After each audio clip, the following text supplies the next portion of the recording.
Yes, ladies and gentlemen, we are live. A very warm welcome to the live launch of this fantastic book, brand new by Garry Browne. My name is Michael Goldman, and I have just read this amazing book right here, and I am so excited about the incredible secrets to help people with personal branding.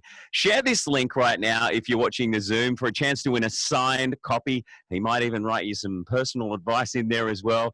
Just get your questions in there right now on the Zoom and share this link as well, and you could win it. Plus we've got a few other prizes and special guests coming your way just while we're firing up the live Zoom. I'll just have a little look here and see who's online. Hello to people in Japan. We've got Germany, France, the USA, all over Australia, of course. And if you're somewhere else in the world, well, we might even have a long distance award for you for the furthest person away. Please write where you're from and any questions. So who is Garry Browne? Garry Browne is known to the industry as a down-to-earth, approachable, hard-working, branding and creative gun. He is the chairman of Stuart Alexander & Co.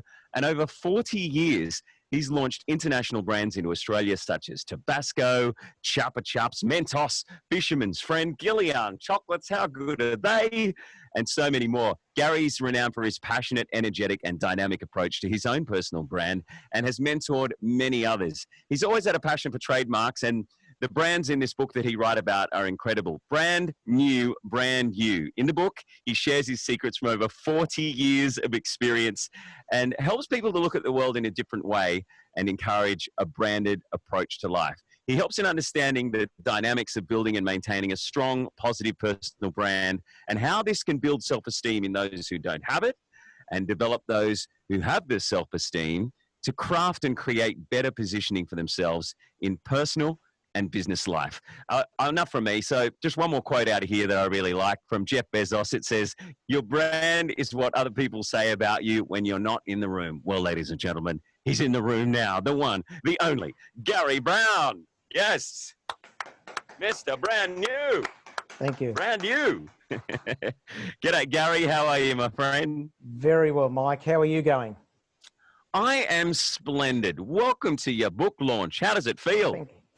I just feel so excited and overwhelmed with the amount of good wishes and attention I've had, and it's 18 months of hard work that have really come to fruition, and now I can share my story with everyone. You can share your story. You can share the hors d'oeuvres, the champagne. Where's the champagne? Garry, have you got a champagne? Have you got your glass there? Yeah, sure. Sure. Let me reach over and pour you one. Oh, wait, yeah. Let me just, is that enough? Are we full? Yep. Oh, perfect. That worked splendid. Any hors d'oeuvres there or anything? You got some few other guests there in the background? Absolutely. Oh, good. We'll give them a shout out and make sure you share this right now. I noticed you got a few friends there online already. I see them popping on and write your questions. Okay, Garry, I mean, one of your sponsors, your clients, I guess as a sponsor, one of your clients over the years was Chupa Chups. So we're going to give away a whole barrel of Chupa Chups. Where's the Chupa Chups? You must have a cupboard full of so much cool stuff. So what we want you to do is we want you to guess how many Chupa Chups are in this bucket, and if the person who gets the closest or gets it on the money will score for themselves that plus the autograph book, brand new. Hey, Garry, before we that's a beautiful hand model you have there throwing the book on the screen. Garry, let's talk about the book, and then we have some amazing special guests that we're going to introduce very shortly. In the book, you say your reputation is the difference between what you say and what you do. Do you think that there's too many talkers in the world today and not enough walkers, so to speak? Absolutely. I think you have to have or walk the talk and talk the walk, as you say, and your behaviours and your values need to be aligned. If they're not, then you strike a hell of a lot of challenges and problems because people see through that. Yeah, they do. You also say in your book that your brand is what and how we wish to be seen and positioned, and this must be a creation of our own doing. How it's built up over your lifetime, and then it can take a moment or two to lose it as well after all that hard work. So what do you exactly mean by that? Well, very much your reputation is something you have to guard jealously. And you have to protect it in every way. And it comes down to the way in which you want to be seen by others. So perception is reality. So you have to make sure that you are going to protect that ongoing. So you can maintain your relevance and be able to ensure that your reputation is long lasting. Okay, look, there's people popping in here. Hello, it's who we got here? Hello from London. Hello to Andrew Grill. Greg Weiss says hi. Graham Davies, Gian Pereira. You know any of those people? I sure do. Sure do. Oh, good to have you all along. I don't know if they're here for you, the book, or the Chupa Chups, but we'll figure that out as we go along. Let's say a few more little things about the book. You say that you need relevance, and you mentioned the generation of people who have grasped the responsibility of I guess, creating what others think about them, like Jay-Z. You talk about Taylor Swift, the Kardashians, Royal Family, Meghan and Harry. For Freddie Mercury's a good one. There's a few documentaries about him on TV lately, Roger Federer and others. Yeah. So these people have really created their own personal brand in so many different ways. What makes them so successful? Well, I think the fact that they've been able to maintain their relevance in such a way that their reputation is critically important on an ongoing basis. They're very clear with their purpose, with their values, and the way in which they want to be seen to the outside world. Wow, we are really getting some people coming onto the show right now, Garry. We've got people in Africa, Nairobi, Kenya. We've got Ruth Brown. Hello, Renee Benitz. Rebecca Wagoda. Hello, Jeff Copping. Congratulations to Garry. Looking forward to reading the book. And I've already had one person say 1,000 Chupa Chups in the barrel. No, you haven't won. Should we tell them it's less? Yeah, we'll tell them it's less. By the end of the show, Chupa Chups will be going to someone, and the book who gets it on the money. Yeah, there it is. Thank you to our hand model. Beautiful. Hey, how are you handling the lockdown, by the way, Garry? I forgot to ask, because, there's a lot of people who, would be struggling and wondering what to do during this time. And I guess your book could help them as well. Very much so, Mike. It's a good time to really reflect and refocus and reset your whole mindset in terms of the way in which you want to position yourself. And I think my book actually gives people some really good ideas and concepts to really review their personal brand. Yeah, one part in it, which we'll get to as well, who you're spending your time with. It's just like I just opened the page to that part right there. And that's something that I've definitely thought about a lot, because, I've had to move things around and realign everything that I'm doing because of what's going on. Because normally I go to a recording studio or a TV station to do work. So I had to look for new things, and who sometimes people can be a little bit draining of your time, or people aren't aligned with your brand and what you're doing can really change things. So during this COVID-19 crisis, you're right, it's definitely been a time to reassess. How are you operating through COVID-19, and how do you see other businesses going forward? Well, I think we really have to change our mindset and focus very much on a new dynamic and a new way of working with people.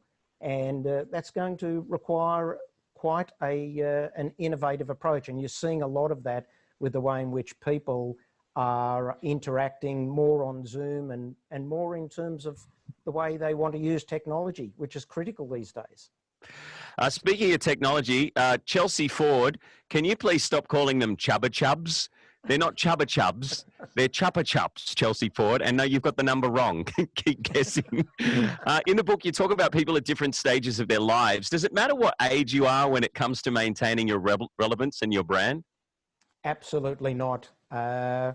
Your relevance occurs twice in your life without your control, when you are born and when you die. In between, you have to manage it over time and continue to manage it. It is critical if you want to maintain that interaction and engagement with your audience. So how do you maintain that relevance over time? I mean, you mentioned a few people who have built highly recognized brands and mastered relevance over time. Some people you talk about in your book who have maintained their relevance over time, like Roger Federer, David Gonski, Janine Ellis, the Boost Juice lady, Henry Kissinger. You even dig into some history there. And, of course, a mate of yours who's going to be on the show very shortly, General Sir Peter Cosgrove. Well, Mike, I think very simply we have to be in tune with the environment, in tune with our audience, and make sure that we are relevant. And that can only occur if you're vigilant of the changes that are occurring in life, in society, and with your own relationships with your people. Hey, I mentioned a friend of yours, General Sir Peter Cosgrove. How do you know him? Sir Peter, I know our families have known each other for quite some years, and I've always admired what a fantastic human being he is, and the fact that he has been able to achieve the highest office in the land is reflective of just the amazing person he is. Yeah, great. I will look forward to hearing from him shortly. Just a quick check. How's your champagne? Is it full there? Do you want to have a little sip? Going well. Is that good? How's my brand? How's my image? Everything. Just a quick check. Yes, it's going good. By association, it's very good. Of course it is. All right. Well, without further ado, I'd like to introduce to us all right now to the live launch of Brand New, someone who has created an incredible example of an awe-inspiring personal brand. He has remained relevant and has used his extraordinary skills and his skill set as a military commander, peacemaker, leader, strategist, achieving the highest honor in the land as Governor General of Australia, and so much more that he has done for this country, not just the Governor General of Australia, and the Knight of the Order of Australia. Ladies and gentlemen, will you please welcome Sir Peter Cosgrove. Thank you very much, Mike. And ladies and gentlemen, good afternoon in Australia, and for those who are around the world, good day to you at whatever time it is. Thank you very much to Garry for inviting me to launch his book, Brand New, this afternoon here in Sydney. Thank you also for all those who are attending today's launch for allowing me into your living rooms, your studies, your studios, your homes for this event. If somebody had suggested a year ago that such a joyous public occasion would have us calling in over the internet to salute the moment, we would have given them a very odd look indeed, but needs must. And even we oldies have had to become children of the information age if we want to stay in touch. Now, I've had the honour to launch a number of books in the preceding months and years, excluding when I was Governor General. It's one of those conventions that the Governor General refrains from launching publications, with the occasional exception of, say, a major official history or something of that order. So it's absorbing and very often rewarding to now be back in the swing where I get the chance to do this from time to time. You know, when I received a digital copy of Garry's book a number of weeks ago, I applied my habitual criteria to what I set out to read. First, what was my opinion of the need, the value,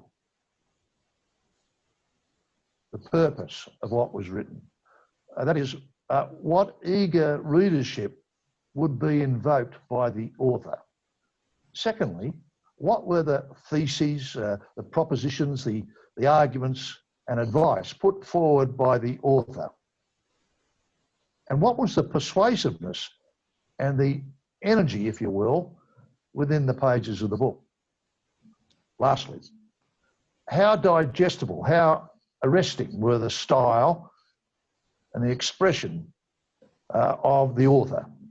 You know, it's sadly the case that so much written endeavour which proposes important advice about important issues is ruined by poor literacy or boring composition. Well, Gary, from my point of view, you get an A pass on all of the above. This book is not long, but boy, is it punchy. I set out to read it over perhaps several sessions, but I became so absorbed that I read it in one sitting and immediately phoned Garry to congratulate him and to reaffirm my enthusiastic agreement to be the launching person. Now, Garry refers to the fact that I've known the Browne family for a fair time. It's more than 20 years that we've known each other. And in that time, I was conscious of the moral core and the tremendous social energy of the entire family. So I was always inclined to say yes, but when I read the book, it just reinforced that this is a most important adjunct to people who want to be successful. So let's turn immediately to need. Garry correctly has perceived that people interacting in a way to promote and persuade others of their personal worth and the worth of their proposition, those people need always to understand the centrality of their brand, their real and evident persona. Now, my view of Garry's work is that he continually brings the reader back to the understanding and ongoing focus that each person's moral core is the wellspring of personal behaviour and thus acquired trust and regard from every other person they encounter. Now, Garry, to avoid a sense of simple happy clapping, makes very valuable reference in a cautionary sense to a number of widely known public examples of where trust and regard have either never accrued or has been there and vanished very rapidly. Now, in sometimes pungent expression, and I referred this back to Garry, Garry leaves us in no doubt that the downside of an indifferent, inconsistent, or pejorative brand is not only personally awful, but a very great impediment to personal or commercial success. This is a well-written book, an important contribution to that endless, necessary human endeavour, self-analysis, to be better, to be admired, to be able to persuade others to our cause. Garry, on behalf of all your friends and admirers and those future readers astute enough to read your book, heartiest congratulations. Ladies and gentlemen, I have much pleasure in launching Brand New, Brand You, How to Build and Maintain Reputation and Relevance, a book by Mr. Garry Browne, AM. Congratulations, mate. Thank you, Peter. Thank you, sir. Thank you.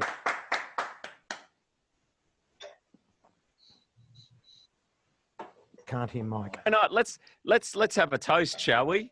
Shall we? I think we should have a toast, Garry. Firstly, we'll have a toast to the book. And what about General Sir Peter for being the best goddamn Governor General ever in the history of Australia? Yes. Oh, yes. Cheers. Cheers, everybody. And cheers to everyone online. Cheers. And thank you very much, Sir Peter. You have won a Chuppa Chup for that amazing speech. The best speech I think we've had on the show today. I would agree. Would you? Yeah, everyone's saying that online. So we'll send the Chuppa Chup over. General Sir Peter, can you stick around, please? Because people are asking questions, and we're so lucky to have you on the show. So would you mind just in a minute, we'll get them to answer a couple of questions, and that's fabulous. Awesome. Thank you so much for being on the show. How cool. How awesome is that? Okay, well, Sir Peter, we'll get you back very shortly to answer those questions. Gary, we just have a little bit more of a chat about the book, if that's okay, and some of the things that Sure. people are asking us right now online, asking about, I guess, appearance. It's something that Governor General would be wearing, a lot of medals, or is he going to an event with a suit on? Could you tell us how this contributes to how people perceive you, and why is there still a negative perception of people who dress too casually, and how do I look? Are you asking me, Mike, or are you asking Sir Gary. Peter? Gary, it's your book. We're going to get him back on shortly. How do I look? When people like, I guess, a lot of startup companies, they'll go to meetings in board shorts and a t-shirt, and they could be making millions. But is that the right thing to do? Should you be dressing like that if you're running a startup, or should you be wearing a suit? And what is it about the people dressing too casually in the boardroom and how they're respected? Well, Mike, very simply, consciously or subconsciously, people expect and really look at the way in which people present themselves. And if they turn up in an environment where it is requiring some form of formality, such as someone who turns up to a board meeting in a t-shirt and a pair of shorts wanting to seek investment funding, I think that the eyebrows would certainly raise. And then the question would be, is this person serious, or they just couldn't give a stuff? And so I think that it really depends on the forum and the environment in which people are in. They have to dress appropriately. Okay, just a quick question, because we do have a lot of questions at the end, but Andrew Castle said, what motivated you to write the book? What motivated me to write a book like this? I wanted to, firstly wanted to engage with and maintain my relevance. And I firstly thought the best way of doing it was actually to do a PhD. I went and met with a professor who is Simon Darcy, who advised me that I was an absolute fool to consider it, and that I'm better off going and writing a book. I think he was more tongue-in-cheek in the way in which he said it, but I took him seriously and literally, and decided that that was a better way to go and understand how I could improve my relevance, and also understand how I could help others improve their relevance and their reputation. Well, I'm glad you did. Otherwise, I wouldn't have get to meet the Governor General. Hey, there's another part on the book, brand new, which I really enjoyed, on culture and values. So you give examples of people like Nick Kyrgios, John Elliott, Conrad Black, Jack Welch, and reputational damage on people like, I guess, Mark Zuckerberg, Adam Newman from WeWork, and dare I say his name in the same breath, Harvey Weinstein, dismissed from his own company. What are the importance of values and behavior? So if you don't understand your values to begin with, then it's very hard to really be able to start looking at how you share those values. If you're running a business and you are the CEO, you need to be able to share those values, and you need to understand that those values have to be matched with behaviours. If your values and behaviours are not aligned, you lose credibility and people won't take you seriously. So it is critical that both behaviours and values are aligned. So a lot of CEOs and executives more and more are being judged on their values, on, I guess, or on any divergences between their stated values and actual behaviours. And I guess it even rubs off on the company as well, wouldn't you say? Very much so. And I think you've seen a lot of this in more recent times, where CEOs and senior executives are being judged in a very critical manner, because they do not, if they do not align with the company's values and their behaviours don't align, then there's a disconnect. There was some research done in 2018, which was published in 2019 by Strategy that looked at senior executives that left their organisations, and 39% of them left that organisation due to ethical lapses. That in itself suggests that senior executives are under far more scrutiny, because that is what the community and the country commands, to have good ethics, good behaviours, good values. It's all about the reputation. In the book, you got so many great quotes in there. Warren Buffett sent an email to his employees in 2014 that said, "We can afford to lose money, even a lot of money, but we can't afford to lose our reputation, not even a shred of reputation." And that's people like Greg Seminara. I guess that's probably why he hired you in the past. Greg is a business colleague of yours, and Garry is... So Greg is sending his message all the way from Atlanta. He's at the forefront of helping food, confectionery, personal care, and supermarket-oriented products to sell to international markets. And he was head of sales and marketing for Clorox, a $5.6 billion company. And he worked for Clorox in Saudi Arabia, Buenos Aires, as well as the USA. And Greg regularly delivers workshops and speeches for leading government trade organizations, brands, and distributors across Europe, Latin America, and the US. He also belongs to the Travelers Century Club for traveling to over 100 countries. And here he is right now, all the way from Atlanta. It's Greg Seminara. Hello, Australia. It's Greg Seminara from Atlanta, Georgia, in the States. And I'm honored here to participate in the global launch of a brand new book by my dear friend, Garry Browne. I first met Garry on May 4th, 2009. I actually went and checked my archives because it was an important date. I was in Sydney with the head of international from a $1 billion American beverage brand, a multinational, that was looking to get its products on the fixtures of Kohl's and Woolworths. And we're having a meeting with Garry and Stuart Alexander for his advice and strategies on how we could get ranged in the Australian market and connect in a meaningful way with the Australian consumer. Garry gave us great insights that day, and after 2 hours, my client and I walked out the door and looked at each other and said, "No way, this is gonna be too tough." So I wanna say thank you, Garry. You saved them 3 years of frustration and probably $1 million US by giving us that straight message. But also, it's the message that resonates about branding, and that each brand is unique, has unique attributes, but doesn't appeal to everyone. So while this brand was famous, it wasn't destined to be famous in the Australian market, and your guidance saved us a lot of time and money. Thank you. When reflecting on the lessons learned on a brand new brand you, a quote from a famous American author, Mark Twain, came to mind. And Mark Twain said more than 100 years ago that the two most important days of your life are the day that you were born and then the day you discover why you were born.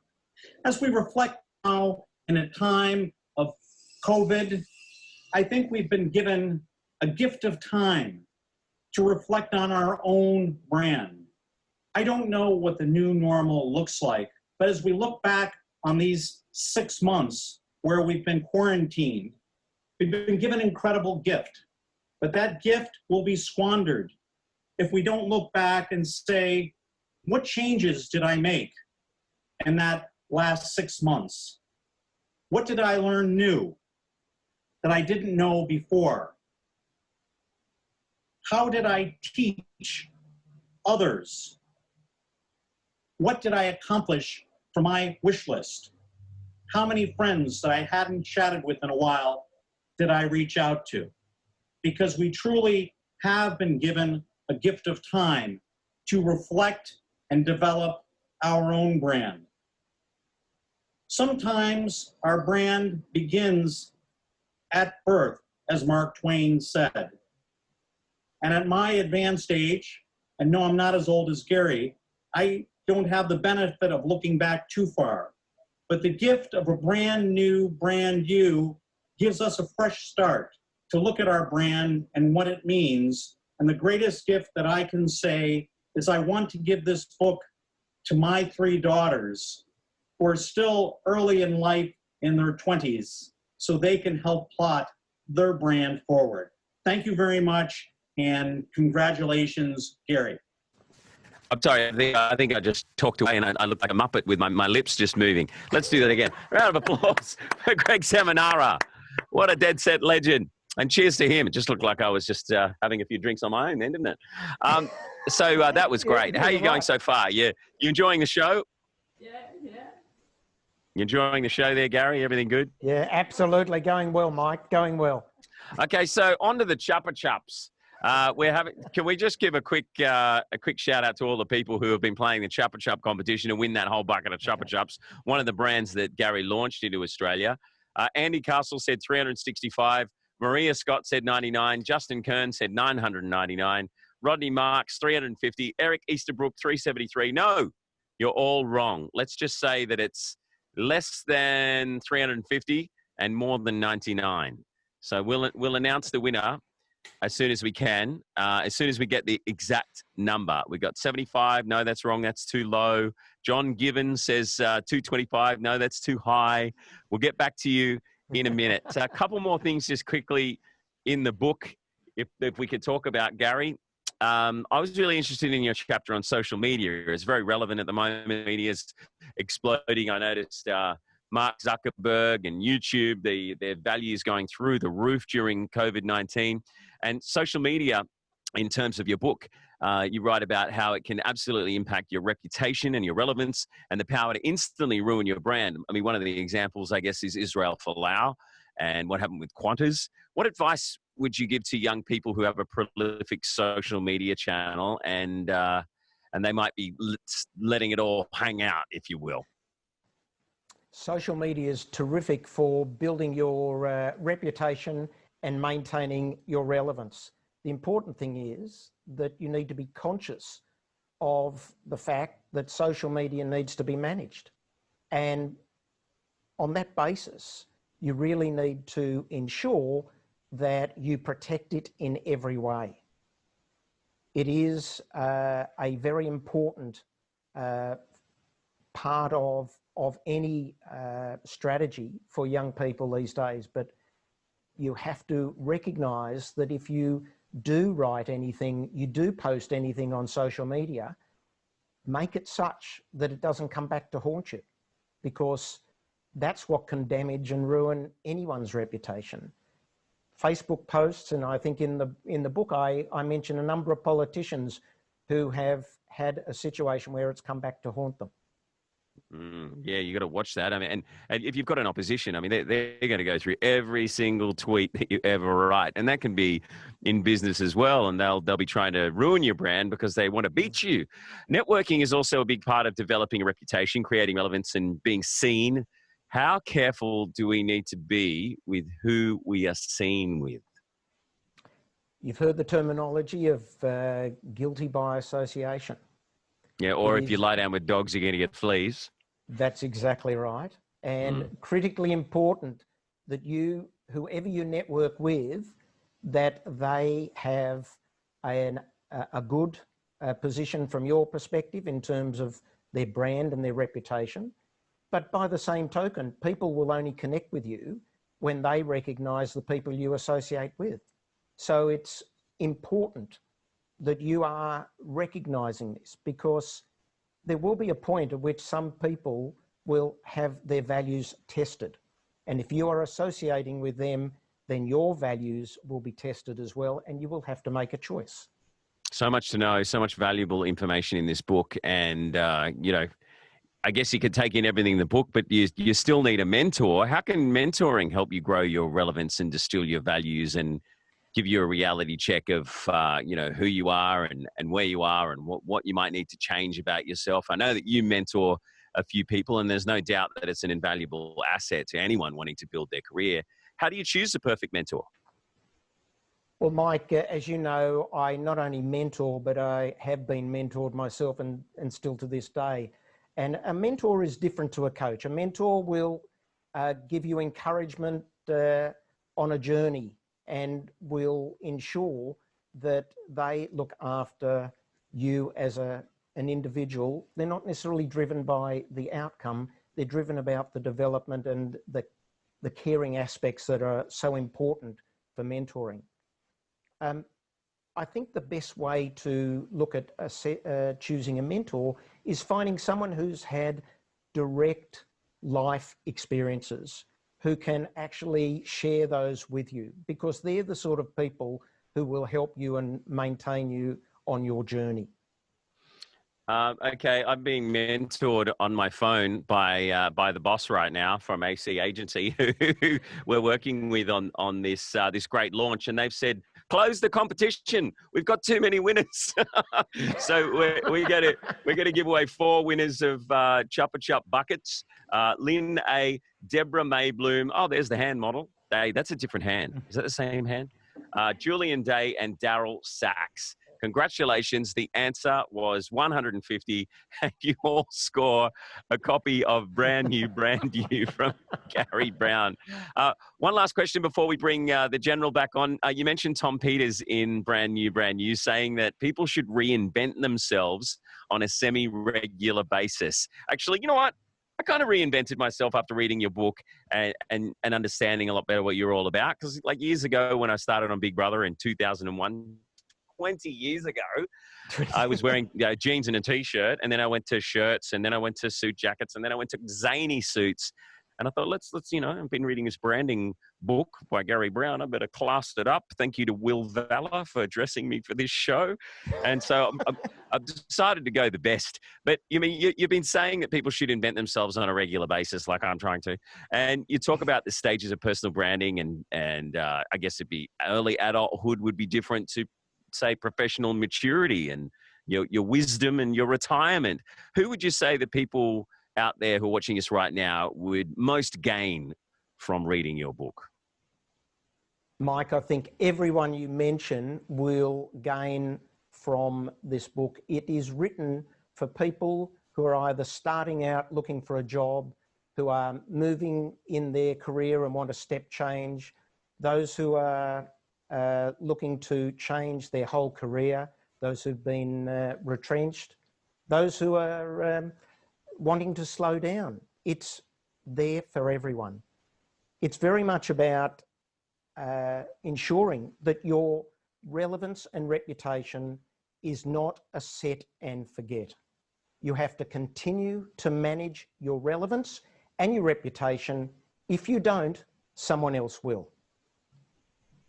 This is true. Garry, thank you so much. Thank you for writing this book. Thank you for sharing these insights. I'm sure it's going to find a great audience and sell through the roof. Fantastic read.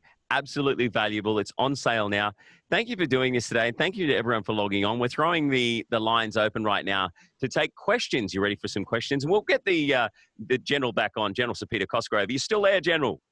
Yeah, I am. And I've been listening to this, and I couldn't agree more with Garry that the reputation that you acquire and nurture and burnish during your adult life is a precious thing. And if you lose it, getting it back is so difficult. So you must be aware that social media, I heard Garry say that, and I couldn't agree with him more, that you have to be so careful that what you put on social media is what you truly believe and not some knee-jerk response or a flippant answer to a question, which later on comes back to haunt you for the rest of your time. Yeah, that's why hosting a live event like this can be such a panic. Like, well, what if I say the wrong thing? It's going to be out there forever. Yeah. Hey, we've got a few questions for you as well, Sir Peter. Actually, Garry, did you were talking before off air about the General being on TV last night. I believe there was a special about Vietnam and a great Australian who won the VC. Keith Payne, VC, and it was a documentary on SBS. It brought tears to your eyes, and Sir Peter was prominent in that particular documentary. Yeah, that's great. I can't wait to see that. And was that on SBS, is it? Yeah. Oh, we'll have to watch that on Catch Up. There's a few people asking questions here for you, General Sir Peter. From Kathy Tate, what are your top 3 values for being a general? It's going to be interesting to measure the response of those who listen to this answer. I actually think that if you get to the elevated rank of general, you know, and all of the responsibilities, that you probably feel fairly self-important. But to me, the greatest thing I want out of a general beyond professional competence, got to start with that. You can't have a happy clapper or a sort of a wonderful newsreader as a general. You want people with professional competence. But beyond that, can they please have humility?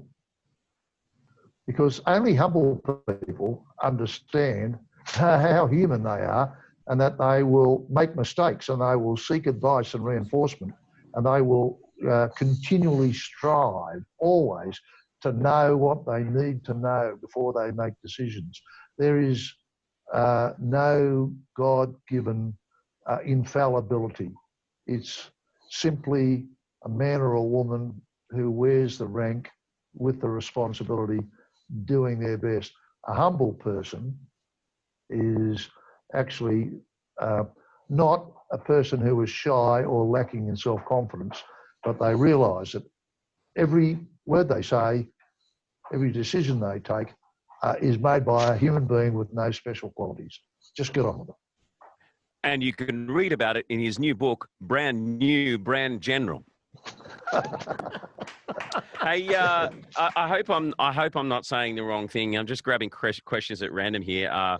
Ro from Sydney says she loved you on the TV last night and loved your poetry. Is she messing with me? Were you doing some poems? No, it wasn't poetry. I know the piece she's referring to right at the end of the SBS program, and I love the fact that you've given it a bit of a nudge, because it's a lovely tribute to a great Australian, Keith Payne, now elderly, but a very brave man. And he's been a paladin of the Defence Force for many years now. I met him in 1970, so very soon after he'd been announced as a VC awardee. And I met him in Vietnam. And all these many years later, he's still kicking. I'm a bit younger than him, but I see him as the doyen of the veterans community. When I was back from Vietnam and, hobnobbing from time to time when we could get together with the people that I commanded over there, we'd have a reunion, we'd fall on each other's necks, have too much to drink and tell each other how much we loved each other. And it was all very transitory. It was for the moment. And I thought, well, I've been given experience and opportunity over the years. What do I believe constituted the relationship between us all? So on one of these reunions a number of years ago, I came up with just a little form of words, which I said, I've written this for us, and it will characterise our moments of remembrance as we become elderly and fade from view. I called it a soldier's oath to his mate. Oh, hey, General Sir Peter, can you, if you've got it there, that'd be a great way to finish the show, don't you reckon? I reckon we save it for right at the end. Is that all right? It is all right with me, and I think I can just about dredge it up from my memory. Yeah, if you could dredge it up, and we'll just answer a couple of other questions for people, and we'll come straight back. So I don't know if you can find it, or if you can memorize it, or it's tattooed on the back of your eyelids. It may be tattooed on the inside of my eyelids. Hey, okay, we'll come back to you very shortly. A couple other quick questions for you before we wrap up, Garry. We've got one here for Eamon from Eastwood. Says, from Taste Distributors, can focusing on too much personal branding negatively affect the exit or sale of your business? Interesting question. Well, it depends whether you're positioning yourself or whether you're positioning your business. And the secret is to really build your business brand and ensure that your personal brand is such that it's more diverse than just tied and connected to your business, to the name of your business. Who else have we got here? Ben McNevin says to all panelists, hi, Gary, with reinventing you yourself, is there a process around it? Do you have common principles consistently applied, or do the principles change at different stages? I think that he is probably better buying the book and doing it in a way that the principles do change when you are moving through life. But I think very simply, there is a common structure and process one goes through. Derek Ramsey says to all panelists, great show, great insights. Can't wait to see the book. Please put me on the waiting list for being mentored. How many people do you mentor? Yeah, a number, Mike. 6,452. That's a secret. He's not going to answer that. Lisa says to all panelists, loving the show.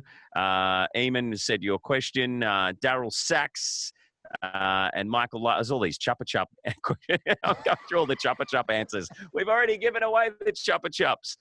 And to all those people whose questions I've read out as well, we will be sending you an autographed copy of the book. We'll make this the last question. This is from Rick Cranner. He says, congratulations, Gary. You and your family have been wonderful ambassadors for legacy over many years. You're mentoring to me personally in my role of chairman of Legacy Australia. Wow. It's been a wonderful example, and to mentor everyone who has known your mother and father and you personally. Thank you, and congratulations on the launch of your book, and I'm looking forward to reading it. Regards, Rick Cranner. Who's Rick Cranner? And I didn't know that you'd worked with Legacy. What's the story there? So my father was in Legacy for 60 odd years. In fact, he's still a member. And I last year was made an ambassador for Legacy. So I've been working with them for the last couple of years. Okay, one more question. This is from Lisa Suki. Gary, your personal brand is definitely stellar. You do even more than you say. You are highly appreciated. Lena, a clubmate at RC in Sydney. Another one from Peter Boyden says, congratulations, great achievement, great success. So many people here, Gary. People love you. I'm just scrolling through there. I can't find questions because so many people are just saying, thanks for mentoring me. Thanks for helping it. Like Rotary Club of Parramatta are writing stuff here as well. Your energy is amazing. You're unique. You've helped us so much. Ross McLeod says, well done, Gary, who loves you. There's so many here. Why do people love you and your brand so much, Gary?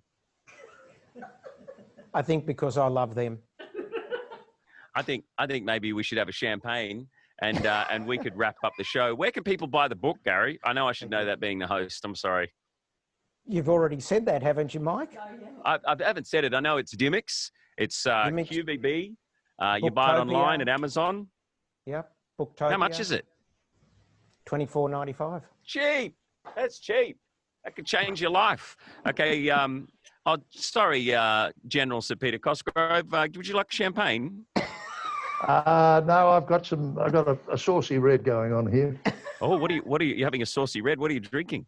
I think it's a Cabernet Sauvignon from Coonawarra or somewhere. Oh, nice. Good Australian wine. I'm glad he's having Australian wine and not Yankee wine or something. Hey, so Gary, in finishing, is there anything else you'd like to say to all of your fans out there? Because you've got a lot of fans. And anyone else who's just clicked onto this thinking, what's this all about? And should I buy the book? So before Peter reads out his poem, the one he's got imprinted on his eyelids or tattooed, can I say thank you so much for joining and being here tonight and paying us such a compliment and the honour of launching the book. I've always admired you greatly, and I know that Australia has admired you greatly to the point that you hold or have held the highest office. I also want to take the opportunity of thanking my wife, Robin, and everyone associated with the book, whether it be Ro from the agency and Mike and Jackie and Luke and all the team and Talia have all helped to make tonight possible. It's been a phenomenal experience, and I hope each and every one on the Zoom has enjoyed the event as much as I have. Thank you very much. What a great way to wrap up the show. Now, ladies and gentlemen, the General, the Honourable Sir Peter Cosgrove, and his poem from last night's show on SBS. Take it away. It's not a poem. It's a soldier's oath to his mate. It's very brief. I tried to encapsulate what I believe is the bond between men and women in uniform in Australia. I call it a soldier's oath. It can apply to the Navy, to the Air Force, and it's very short. It goes like this. You are my comrade in arms. As you go into battle, I will go with you. If you rest, I will guard you. Stumble, I will catch you. If you fall, I will carry you home. If you die, I will mourn you and honour you and remember you all of my days. Your loved ones will remain in my heart. I am your comrade in arms. That was absolutely beautiful. Amazing. Yeah. Now, Garry, I know that there's people there in the background who are a part of this show. Can we please get everyone who's on set to big round of applause for you and General Sir Peter Cosgrove on that beautiful words. Beautiful words. Thanks, everyone. Thank you so much for being a part of this. Thank you to Greg Seminara as well. Don't forget to buy the book from Booktopia, Dimmicks or QBD. It's the perfect gift, $24.95. Thank you, Garry. Thank you, everyone, and good night. Good night. Thank you. Good night.